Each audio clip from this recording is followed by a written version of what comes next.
मैं हूं बलवंत यादव और आप सभी का हिंदी ऑनलाइन यूट्यूब चैनल पर स्वागत करता हूं। आज हम अपने संवाद परिचर्चा के दूसरे एपिसोड में हैं और इस एपिसोड में हम अपनी पुस्तक साहित्य सागर के पद्य भाग से कबीर की साखियों पर चर्चा करेंगे और हमारे साथ चर्चा के लिए कलकत्ता के द हेरिटेज स्कूल के वरिष्ठ अध्यापक श्री सौमित्र आनंद जी उपस्थित हैं। सौमित्र आनंद जी से मेरा पहला प्रश्न है कि सौमित्र आनंद जी, हिंदी साहित्य में कबीर का क्या स्थान है और उनका परिचय दें। नमस्कार बलवंत जी। आज हम कबीर दास और साखी पर बातचीत करेंगे। जैसा कि मुझसे पूछा गया है कि कबीर का सामान्य परिचय बताइए। कबीर दास हिंदी साहित्य में भक्ति काल के संत काव्य धारा के प्रमुख कवि हैं। कबीर दास संत, कवि और समाज सुधारक हैं। कबीर दास ने अपने समय की तमाम बुराइयों के खिलाफ अपनी रचना के माध्यम से विरोध प्रकट किया। कबीर का अर्थ अरबी भाषा में महान होता है। कबीर दास भक्ति काव्य परंपरा के महानतम कवियों में से एक है।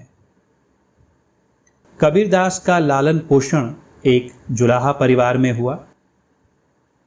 उन्होंने गुरु रामानंद से दीक्षा प्राप्त की। कबीर पढ़े लिखे नहीं थे। उन्होंने खुद ही कहा है, मसी कागद छुयो नहीं, कलम गही नहीं हाथ। उन्होंने एक कुशल समाज सुधारक की तरह तत्कालीन समाज में व्याप्त धार्मिक कुरीतियों, मूर्ति पूजा और कर्मकांड का जोरदार तरीके से विरोध किया। कबीर के दोहों में गुरु भक्ति, सत्संग, निर्गुण भक्ति और जीवन की व्यवहारिक विषयों पर दोहे मिलते हैं।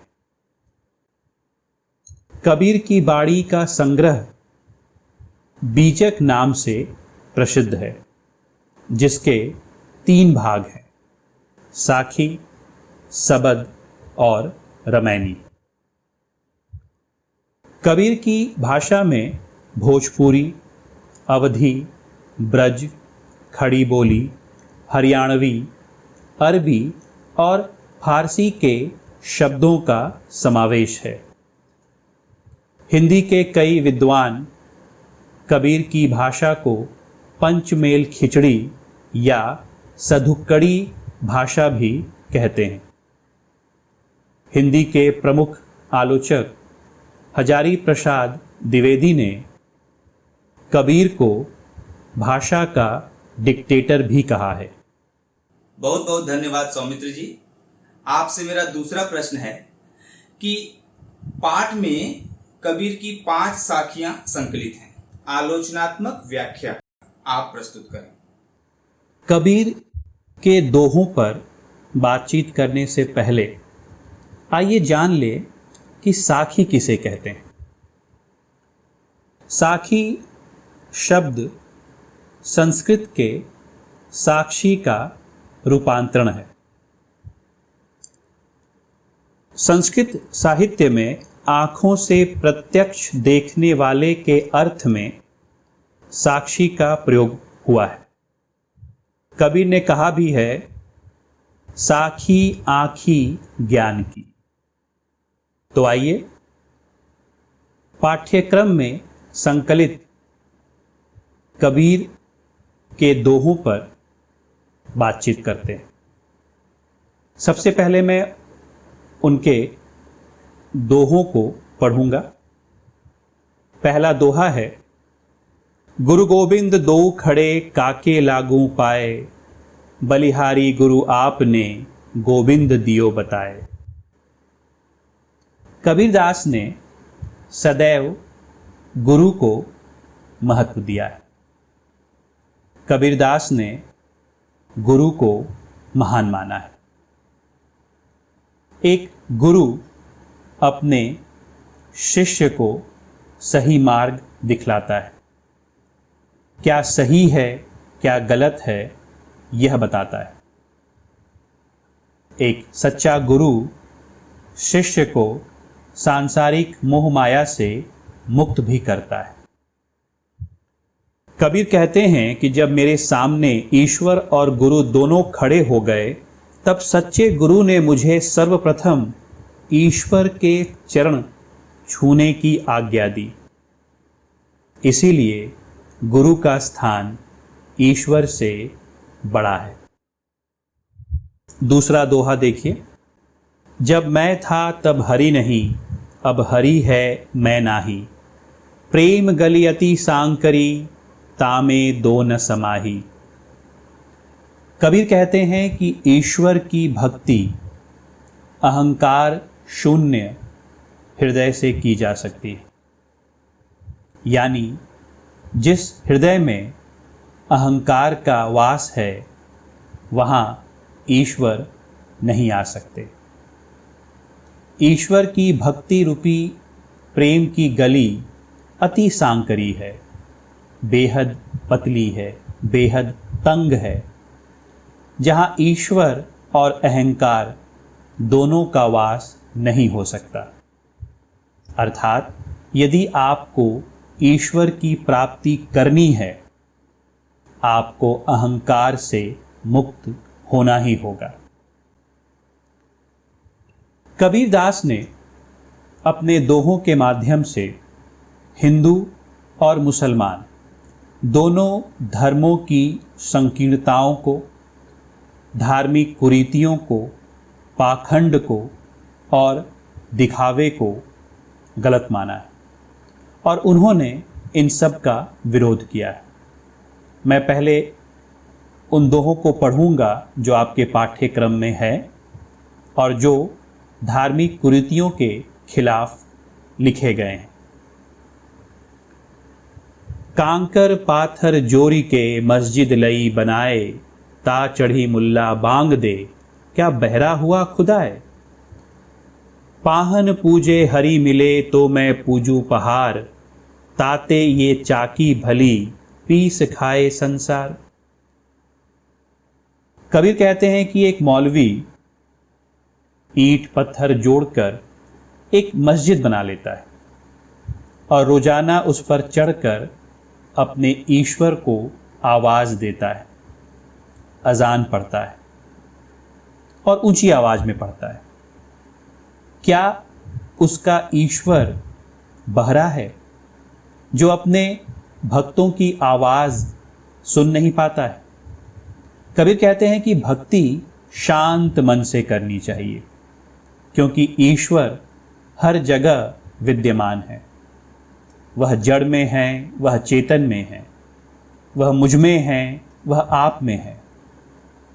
तो ईश्वर की प्राप्ति शांत मन से करनी चाहिए।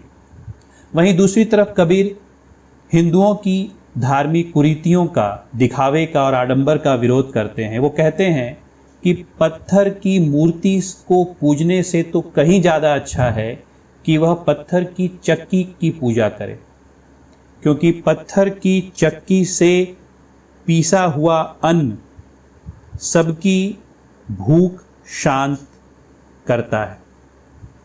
कहने का तात्पर्य है कि ईश्वर की प्राप्ति दीन दुखियों की मदद करने से ही संभव है।